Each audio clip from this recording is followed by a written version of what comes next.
Super Supportive by Slaka. Chapter 12, 1 o'clock on a Thursday.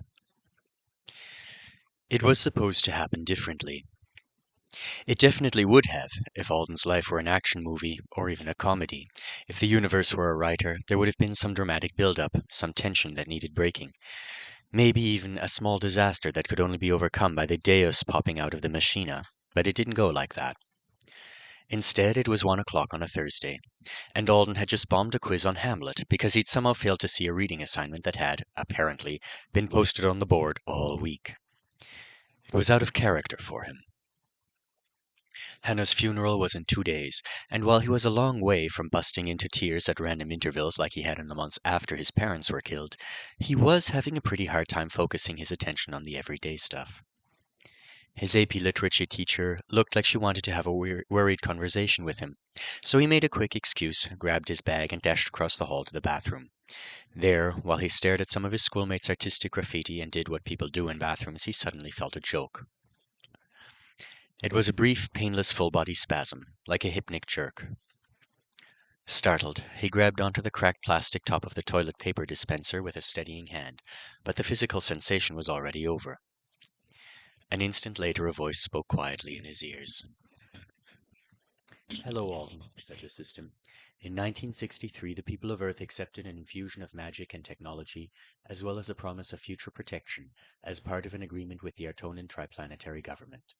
In doing so, Earth became an Artonan resource world, with all the accompanying rights, privileges, and responsibilities afforded by that designation." Oh, Alden thought.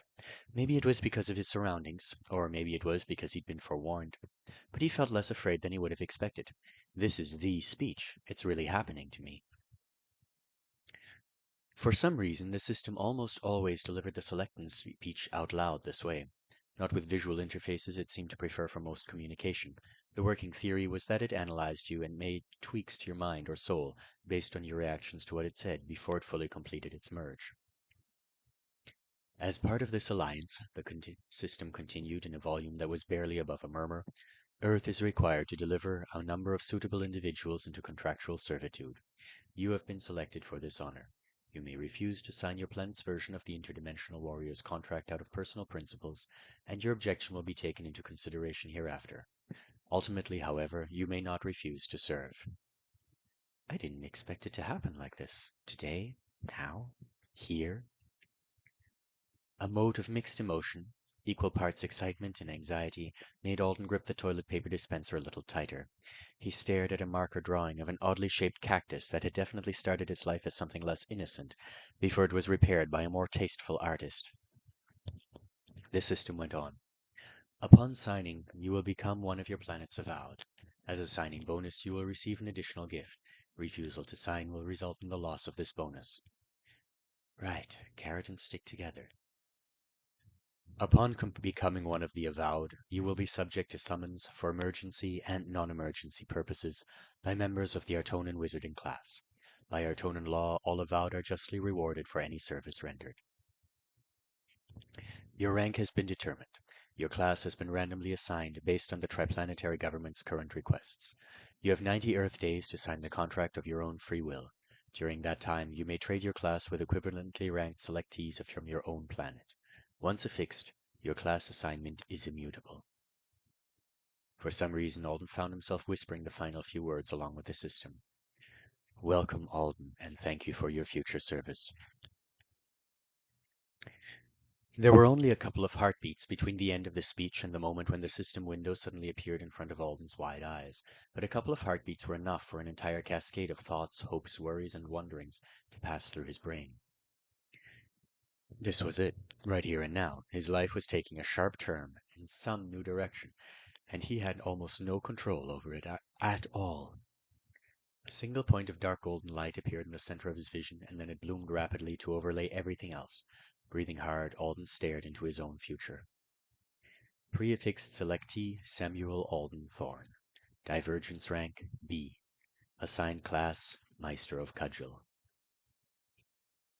Samuel Alden Thorne, do you willingly accept your duties as one of Earth's avowed, thereby satisfying a portion of your world's debt to the triplanets? Yes. No. 2,159 hours, 59 minutes, 34 seconds. Alden read it all. Then he read it again. His brain must have short-circuited at some point because he had to keep reading it before the simple words finally held some meaning. He watched the timer tick down and down until the sound of someone peeing in the stall beside him made reality assert itself. B rank. Meister of Cudgel. Okay, now what? How do I even turn this thing off? Alden wondered, staring at the words superimposed over his vision. Interested as he was in heroes, he'd never actually hit the level of obsession where one studied the layout of the system's display. He knew verbal commands were a thing, but the bell had just rung, and the bathroom was filling with people. He didn't want to be overheard trying out different versions of "System switch to invisible mode." It would cause an uproar. He tried a mental command, and when that didn't work, he looked for a button. He expected to find something like an X in one corner of the imaginary screen, so it took him a long while to realize what he needed was a swiping gesture. An open-palmed one. Less cell phone, more window washer. That's about as subtle as a punch to the jaw, he thought as he finally managed to make it disappear. He frowned at the empty place where the display had been. He felt really human. Because he was. He hadn't clicked yes, so his new powers hadn't been affixed. Guess I'll go to my next class. It seemed like what he should do. He had 90 days. There was no need to rush into things. No need to panic. But as he stepped out of the restroom into the crowded hallway, Alden felt an odd sense of distance from everyone around him. He had 90 days. Only 90 days. And then he would probably never see any of these people again. I should tell Jeremy and Bo after I've thought it through. Soon. He went to his locker and picked up the books for his next period. It was biology. There was an exam tomorrow. If I fail, it means nothing. The thought tumbled through his mind like a boulder, knocking pillars out of alignment as it went. Alden had always cared about his grades, because they served a purpose, only now they didn't. Don't they only take D and F ranks at the public school in the Dakota zone? So that's not an option for me now, even if I wanted it. And there are placement exams for schools on the island. Transcripts don't transfer over. He still headed towards the biology classroom, but when he reached it, his feet didn't stop. Barely aware of his surroundings, he walked through the lunchroom. The juniors and seniors were just finishing up. Maybe some of them wondered why he was there. Maybe they didn't notice. In either case, nobody stopped him. Alden's school was ostensibly big on security. Getting in or out of the building during the middle of the day was supposed to be a whole thing, with permission slips and ID checks, and no child unaccounted for, ever. But when he reached the main office, the mail guy was delivering heavy boxes, and the front doors were propped open by a dolly. Alden didn't even have to talk to anyone. He just walked right out, crossed the parking lot, and kept going.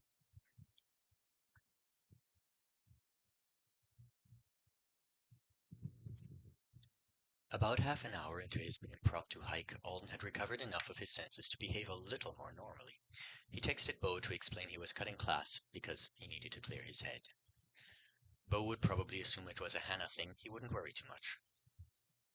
Then Alden summoned a rideshare. He really couldn't pass for 18, but the driver didn't comment on it. 25 minutes later, they were pulling up in front of the consulate. You into that alien stuff? The man asked as Alden got out of the car. Alden couldn't tell what the guy was getting at. It could have been a subtle dig at the Artonans and the people who were a little too worshipful of them, like Alden's word-chain teacher. Maybe it was an idle question. They have classes here, Alden said. You can get college credit for some of them. The man nodded as if that was a satisfying answer. You're also supposed to come here to register if you get powers. Ha, said the driver. Yeah, everyone knows that.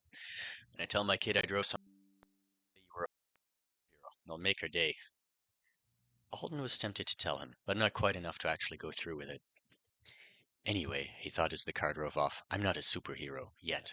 I'm a B-ranked potential cudgel meister.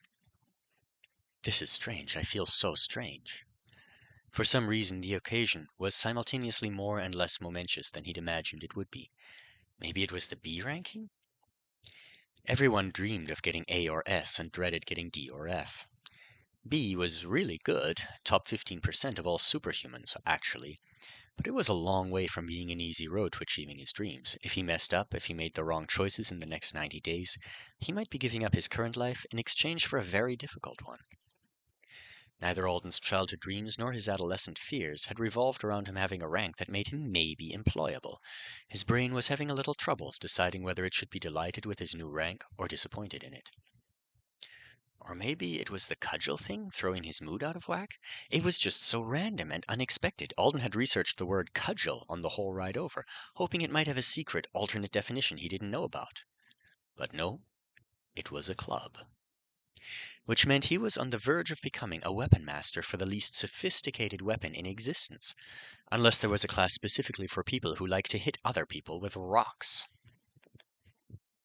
I think I'll be a tiny bit disappointed when the hype fades, he decided.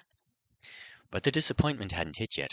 Honestly, right now, it was all kind of funny. He was excited, freaked out, and confused in equal measures. He'd been chosen. By the system. No matter what happened next, he was only one yes away from being a superhuman, with all the vast, mysterious, and frightening challenges that entailed. Hi, I'm Super Alden. My special talent is heavy sticks. I'm like a caveman, but better. He snorted at himself and headed for the consulate's entrance. Seriously, though, a B-rank Meister is right on the edge of usefulness for superhero work. That's encouraging, but Cudgel just won't do. The skill options will be ridiculously narrow. Alden had never actually heard of Meister of the Cudgel. Sword masters were pretty common, though, and he knew how that went. You got skills and spells that made you good with swords. Period. There were hardly any choices offered to someone who'd been given a specific weapon class.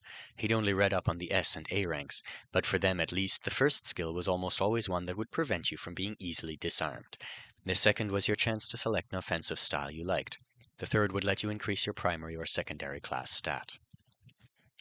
There was slightly more room to be creative with the spells, but they were all things that would buffer your own weapon somehow, and the buffs were boring unless you were an S rank. You could make your sword sharper, or harder, or heavier, or longer, or more pointy. Cudgel was bound to be even worse. Alden could just imagine himself in 20 years, heavily muscled but dead-eyed, trying to hold down a job while he chose between stimulating options like Mega Dense Club Level 12 or Even Stronger Biceps X14.